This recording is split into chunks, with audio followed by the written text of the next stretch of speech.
Now, over 1,000 houses and 1,500 people have been displaced in the Gan South municipality after River Densu overflew its bank. Some of the communities are Ashalaja, Mahing, Obum, and many more.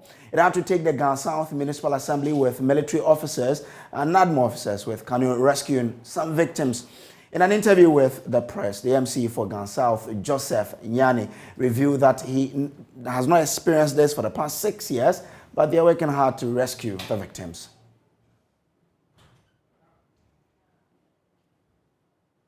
DMC, we NC that were Hanomo, NC that cry. This is the first time, and attest to the fact say it be a science that. And this will be a 2 year in our Hanomo, and I have seen how best I bet to me a solve Since I became MCE for the past 6 years, I haven't seen anything like this before. So we are all working hard to find solutions to what is happening here. We want to rescue all those trapped in their homes to safe places that we have identified. My main aim today is to ensure that we move all children to safe places and give them shelter. Even if we have to close down schools to ensure that people will have safe places to leave for the meantime. We'll do that, and so that in comfortable to occupy those places. Yeah, make sure say we'll be home at all for the time being. Yeah, until you know now, I here to can say all my management staffs are here and to brainstorm and see what we can do. Meanwhile, Gan South Municipal NADMO Director Christian Afiadaniel says over 1,000 people have been displaced and have therefore allocated 100 churches and schools to help the victims. Nkofua victims this year, no, there are more than 1,000 people, and our houses now identified this year. More than 1,000 people are now victims of this flood. There are 500 houses that have completely been cut off. Now we are starting from Friday evening, Saturday, and I echo from Kakra, Sunday or Sampeja, and Nedia. Aye, Bubu, but they are said to me, Ayen, Yesu, Nadmo, yeah, sure, says Senna Chief Ekayan, Nkofua, almost Shemu, to me piano, pe canoe, now edify money. They started on Friday. It went down a bit on Saturday, but then it increased again on Sunday, the rains. But now it's totally different. We are making sure that people who have been trapped in their houses can now be rescued. We have identified 10 churches, 3 schools, and a mosque to serve as safe havens. 3 schools, into those churches, you be drink coffee at the core. You make sure to say, on blanket.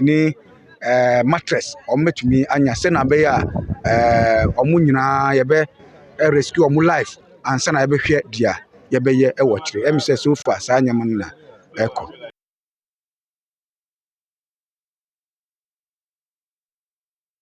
So the residents there are complaining about how the flood waters have taken over their buildings. We understand that a lot of them have been cut off entirely, and the assembly is on a rescue mission with canoes to try and rescue people who have been trapped in their homes to safe places. If you look at the footage, so many houses have been swallowed by the flood waters. There are reporters are in the community now engaging with some members.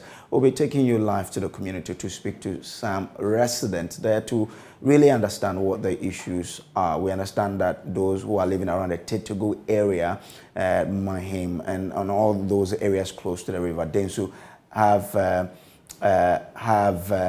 had their houses flooded. What you're watching now are live drone footage from the place. It shows you how devastating the flood waters have been.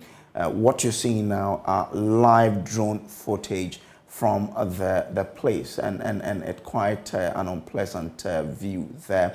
But that is the type of devastation that has befallen the people living around the Densu area, the Densu River, and our cameras are in the community to let you understand the extent of damage that have befallen the resident in that area.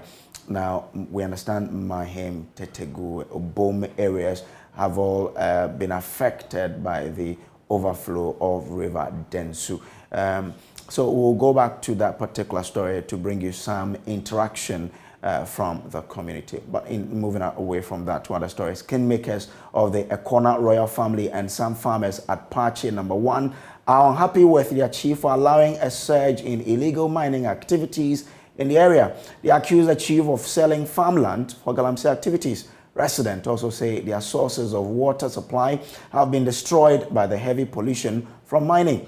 Insure FM's Aoku Malik visited some site at Pache number 1 and has come through with this report.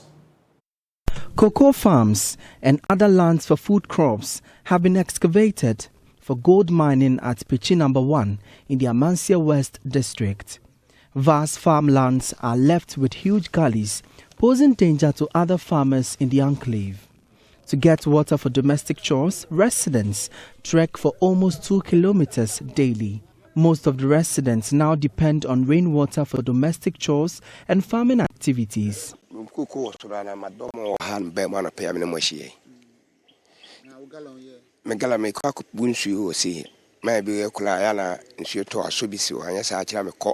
My farm is over there. I'm going to fetch water to irrigate my farm. Someone collects rainwater, so that's where I'm going for water. There is no water source here. You'd have to hire a tricycle to fetch water for you to water the crops when it's Hamatan.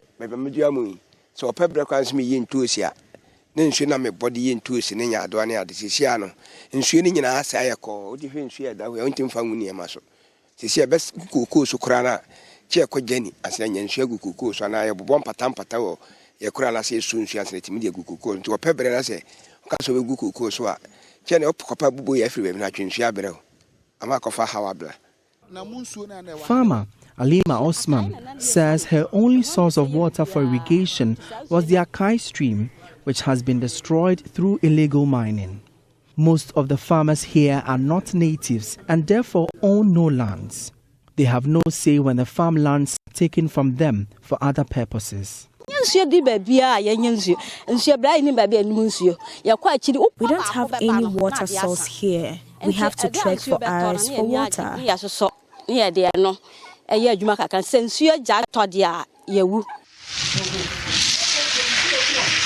The Ghana Cocoa Board projects its annual cocoa output to rise to 1.6 million tons by 2026.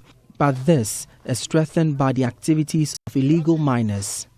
Mining equipment are visible at most sites visited at Pache number 1. At a site close to Manso Enyare, a Chinese is in a company of other Ghanaians working. The land belongs to natives of Pache number 1. Leader of the team, Kennedy Chumesi, claims their boss is in Kumasi.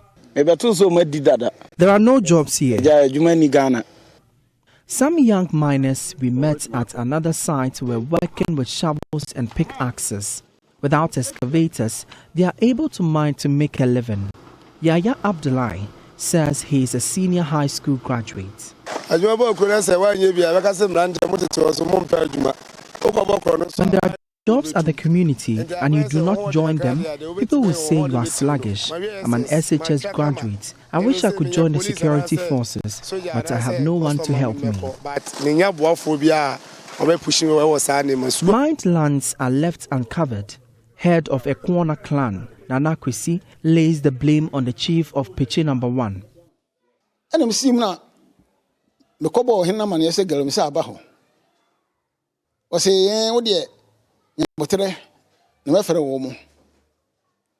I told the chief here illegal mining is looming out of the community, but he told me to have patience and that he would talk with the miners. I've been to the site thrice to caution them, but the illegal miners told me they are not scared of me. I know the chief is behind their actions.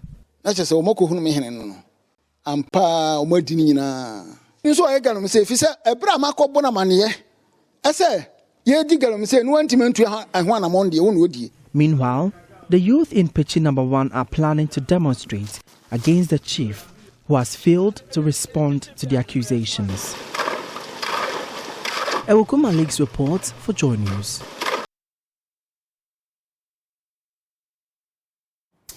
Now, a tale of 7 colors of 7 rivers, far from what you describe as fresh and healthy. What happened? We destroyed it for gold.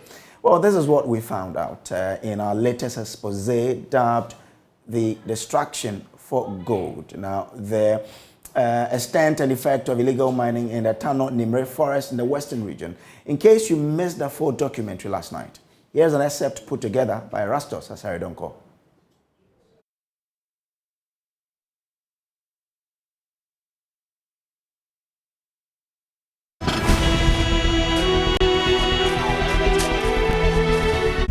In the Tabosere Forest Enclave in the western region, miners pillaged the forest, claiming that they received concessions from the Minerals Commission. This site was allocated to me by the Minerals Commission. They made allocations at a small-scale level. For miners like us, they don't give any certification. Though the task force made a lot of gains, a number of excavators transported to Accra by the Interministerial Task Force under Professor Frimpong Boateng could not be traced. This medical doctor who purchased and hired excavators for hiring lost a number of them. They were seized by the Interministerial Task Force. So I came to Accra to find out if the machines were really here. So when I came upon my search, I found out that 2 were at industrial area.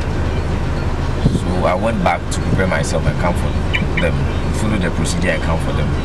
So when I got back, I decided to check on them again. I found out that one of them was not around, was missing. Perhaps the account of this low-loader truck driver hired to move some of the excavators gives an inkling of what happened to the missing excavators.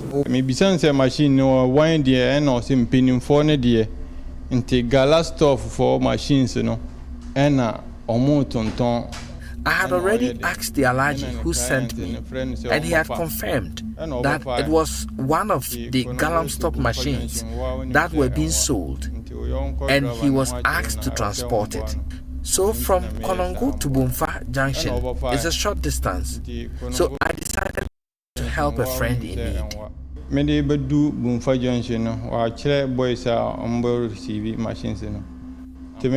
When I reached Bumfa Junction, he had told me a group of boys will receive the machine. Truly, I met them and they received the machine. Soon as they took the machine, a Land Cruiser vehicle came to the scene and took the money. How much did they sell the machine? I see 50,000. He said 50,000.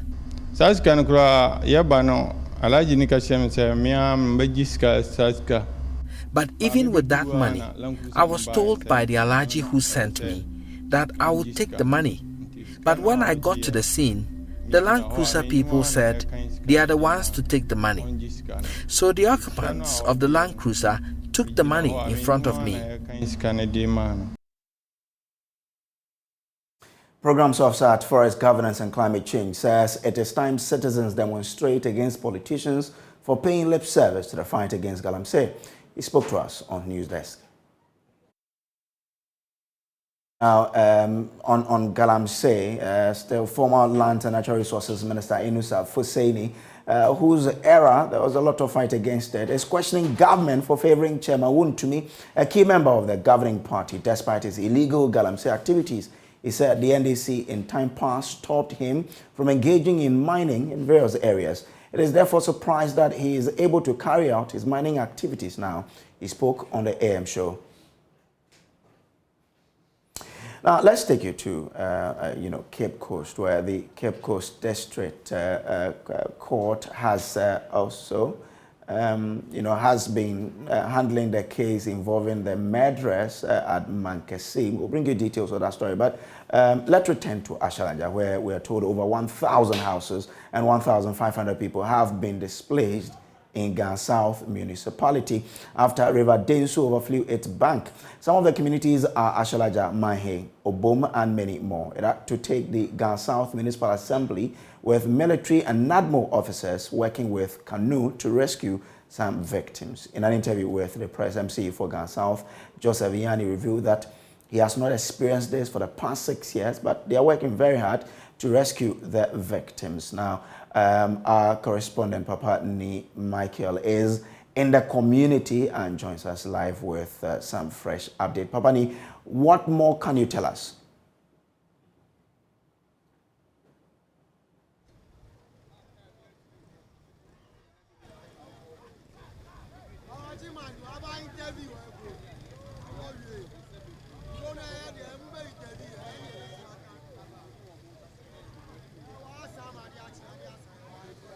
Yeah. Great. Okay. So we are currently at Ashalaja, one of the few towns in between the Amasaman area and then Kasua here. This is the current situation here. The rains, the water, I want to believe the residents tell me, is the Densu that has overflown its banks here. The situation currently here is that this stretch of the road that leads the residents from here all the way to Kasua and vice versa has caved in. Just a little part of it, which makes it possible for motorcyclists to use the road. You can see that some of the residents are preventing a vehicle from using the remaining part of the road. So just a small part, like you can see, this motorcycle that is able to use this road. So residents who are moving from Ashalaja all the way to Kasua who have to alight or disembark and use another vehicle. Sometimes by the use of motorcyclists like this, they're able to cross over to the other side. Huge discomfort for the residents here. Many of them are afraid of crossing this small part of the road, and the water pressure is quite high, like you can see here. Very, very high. Most of the residents here find it difficult. But it's not sad news for everybody, as these motorcyclists seem to be cashing in on the process here. Let me find some of the residents and speak to them on what exactly is happening here. Serious situation here at Ashalaja. The overflowing of the River Densu here. Even as I speak now, the raindrops, the weather threatens to rain again. And that is much concern for some of the residents here. Let me speak to some of the... Emma, please, how long have you been here? Speak to this man. What now has saying? I feel so. Why can't do blue? Okay. Is that going? They say I'm in Babashon Sonu. And run a phone. It's so standing in a Nindaman call. Babashon so and so. Or call only Papa Bredem. How are you? Mammy be what till them and ranu when you have a quadrinu now or demu or because of a quadrinu and you away Ninamanu of a falling in our call. You are more than you know what would be an 80 5 Bawana. What film? Nika Faba, a Baptist I believe about to me. I met a man say, but I'm a bar, Feva Yamano, able to between me. I mean, maybe Father Fete, I'm going to make day. Now, my Lame, like a 2 me can be fake at Depo. The war I've been a far better fear war. So now start a call you come and tell us a local hour. All right, so what she's been telling me is that, I mean, the rains have destroyed most of their wells. She tells me she's a farmer. The rains, there's water now, has taken over her farm. And it took the help of some others and a boat to rescue her from her home as well. She's here just to see the level of devastation that this has caused in this area. Let me speak to some more people. Daddy, where are you going to? You said? Where are you going to? Asarajan. So you were coming by boat? Yeah. Or yeah, car. You came by car? Yeah. Is this something that happens here a lot? No. Is this the first time? Yeah. Wow. I mean, how bad is it for you as a resident? How saying? Oh, yeah, but I buy no more him because he's a current to me, but I buy no more into me uncle. Because you buy, I just say you're parking if you and answer into your mobile. So I am with my Makanadim. That's why. So, I mean, just to give you an idea of what exactly is happening here, I'll take you a bit closer to the part of the water that is passable, the only part of it that is passable. So, with the help of some benevolent individuals, you are given the opportunity to cross over to the other side. So, that's how deep the water is at the moment here, and motorcycles are the only vehicles available to cross this part of the river, and the water current, I must say, is quite difficult here to even pass. So it's a long queue, lots of pressure, individuals trying to cross onto the other side of the road, heading to Kasua here. Great discomfort for most of the people here, and they are trying their possible best to cross over onto the other side here. So, I mean, Brace, this is the situation here. For the homes, the camera guy will give you a view of some of the homes and the situation here. So this looks like a huge apartment that is now partly underwater. That is not the only situation. A lot of homes, I am told, close to 2,000 homes are partly underwater as it stands now. And it's a difficult situation. We've been trying to find some of the homeowners. What we are told is that yesterday when this happened, together with some individuals, they were all evacuated to some other place. So, I mean, this is a very difficult situation for them. I'm told that they have abandoned their homes and they have gone elsewhere. So, Bryce, it's a difficult situation, I must say, for homeowners, for commuters, even for farmers. I am told this originally is a fishing community, but not a fishing community, I beg your pardon, but a farming community. But that is becoming very difficult to go ahead to do with that. The pressure is building up. It's making it difficult to even hear you, Bryce. That is, you are talking to me. All right. Thank you very much. But the live drone shot from Ashalaja is just heartbreaking. Let's take you to one of the residents for some updates. Samuel Latte lives at the Tetegu end and has been sharing some compelling visuals with us on the extent of flooding. Samuel, when did you take this, the earlier footage we show, and then what area exactly is this coming from?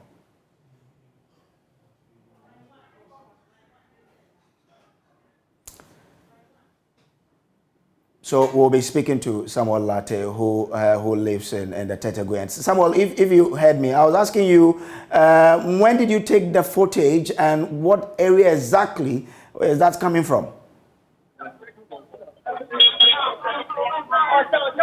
I'm just by the Riga road, and it's really Sammy, I beg you would have to speak up a bit for us so we can follow exactly what you're telling us. Okay. Samuel, can you hear me loud? Yeah, I can hear you now, sir. Okay. It's really bad. I took this shot was taken around 10:30 this morning, and this shot was just taken around the Oblogo stretch to the Wager side. The whole thing started about 3 days ago, and I was told that this thing used to happen, but this one is exceptional. Looking at it, it has taken about half a kilometer out from where the river is. And honestly, speaking with you, a lot of properties have been lost. And the good thing is there's no person injured. We've not heard of the river taking anyone away or anyone getting injured. But all those people who were coming back from work yesterday were not able to go to their houses, their various houses and homes. I've seen that there are some people helping with canoe, helping the others take their properties out. But honestly, speaking with you, I've seen about 10 cars being swept away. So that's how people are dealing with the flooding. They're using canoes to. It's really bad, okay. My brother. It's very, very bad. Just this morning that we were told that there was even a child in the room, but the child managed to climb their table, so he stayed on the table. So this morning that they were able to rescue him. Now, so as we speak to you, what's the situation at where you are currently? This thing is showing there's no sign that the river is going down. There's no sign at all, my brother. We just saw polytons even moving, about 4 polytons moving on the river, on where the flood has taken place. And you see, one problem that, speaking with most of them, one problem that I found out was they said these landlords and chiefs around this area sold the land near to the river to them, and it has been bad. These lands were sold in the dry season. So right now that the rain is coming, right now that we are in the rainy season, that's when they think that no, they really bought a bad land. It's a bad place to be right now. It's not a good thing at all. Interesting. We're also told of how they are helping people to move to safe places where they could spend the night. Yes, there are hills around. There are hills around that top base, getting to the top base side and the barrier side. So people are moving to that stretch. We are helping people move away. Those that can swim too are trying their best, but you can't get closer to where the main river is. You can't get closer. We heard that there was a torrential rainfall in Sawam few days ago, and that's what has caused all these things. And people are trying to rescue dams around, so it's been very difficult for the rivers to flow. That's another problem. They've thrown refuse, rubbish inside the river, so it's not been able to flow through their channel very well. They need the help of NADI, honestly. Okay, thank you very much. Samuel Latte is the one who sent us the footage that we showed earlier on the news. This is still the Joy News today. We'll take a quick break. When we come, we'll have latest from the world of business for you.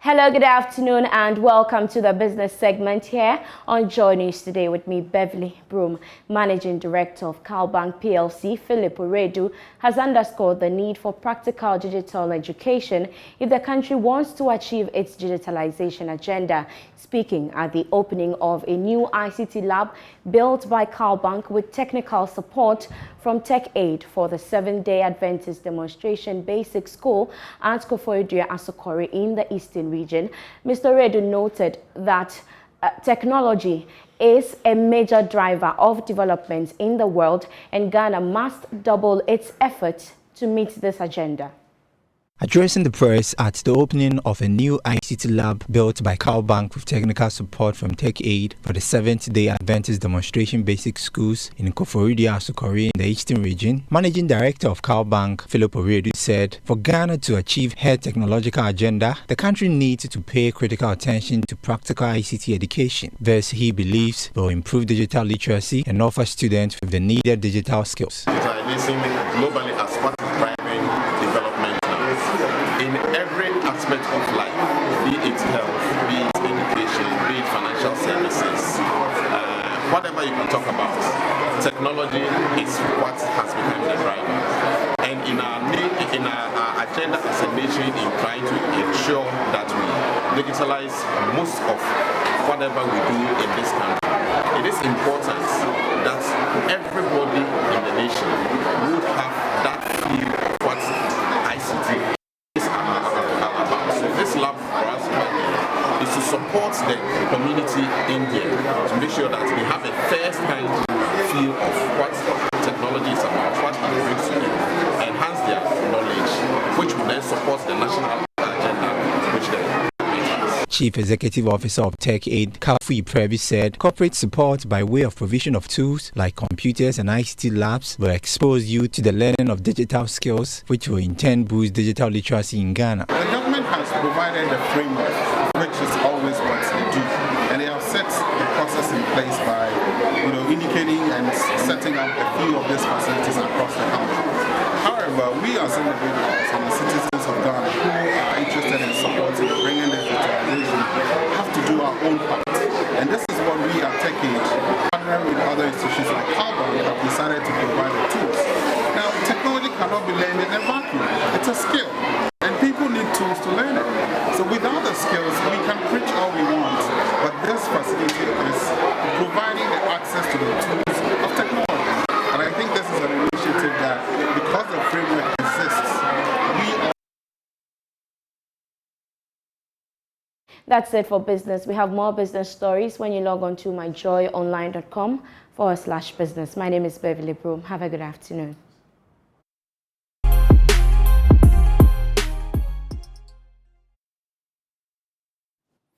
To showbiz now, and the reigning VGMA Artist of the Year, Kiddy, is asking fans not to judge him by his old unkind tweet.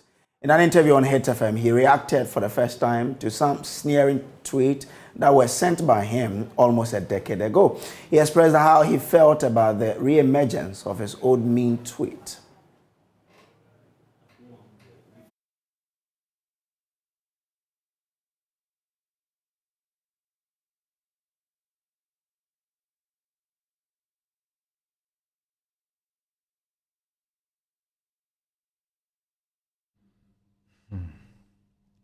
But how did you feel when those tweets started popping up?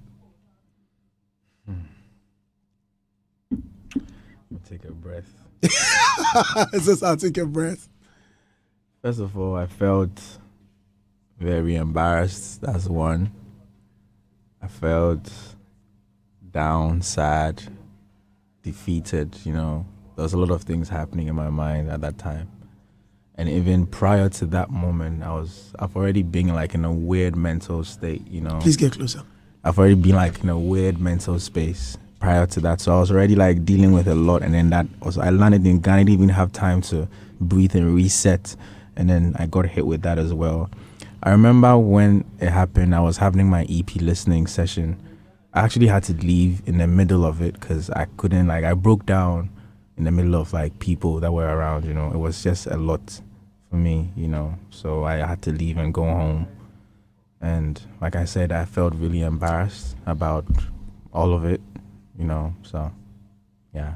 You left in the middle of the listening session? Yeah, I couldn't be there. Really? Yeah. I mean, we had finished listening to the songs already. But you couldn't spend socialization, yeah. So I did a little and then I had to, like, you know, leave the space. But why didn't you delete all of those tweets? Some of the tweets, honestly, I do not even remember. Like, I'm so like I'm walking. I keep getting there. Why didn't you delete them? But it's not like I'm walking around knowing that I said some things and they are there, and then I don't care. You know, some of them I don't even remember tweeting them. And I look at some of them, I'm like, I said this, like, you know, and like I said, it's terrible. There's no excuse for it, you know. So yeah. But looking at somebody like Kiddy, you know, Andy, a lot of the things, the values that we hold now, everybody, not just me, a lot of people, the values that we believe in strongly now, we stand by them. We had to go through certain things in life to arrive at this place that we're at. Like, a lot of things that we believe in, we had to unlearn a lot of things that we grew up with and relearn certain things to also know that this is not okay to say, this is not okay to do. You know, learn human compassion, basic human courtesy, kindness. Lots of things that we are now, we weren't like that when we were kids. We had to grow. We had to grow to get here, you know, to believe in certain things, you know. So, and that was also like a different era of social media. It was like, it was different. You could say anything and nobody, it didn't matter at that time. Obviously, like I said, no excuses, but there's a lot of things that have changed over the years for us to arrive at where we are. A lot of us, that way we think, the way we see life, our outlook and everything. So I just wish that people would not define me or judge me by who I was 10 years ago. I'm not even the same person I was a year ago, you know, so yeah. And that's our showbiz for you today. And that's how we wrap up today's bulletin. There's more news on myjoyonline.com. My name is Samuel Kojo Brace. Coming up next is Marketplace. Have a great afternoon.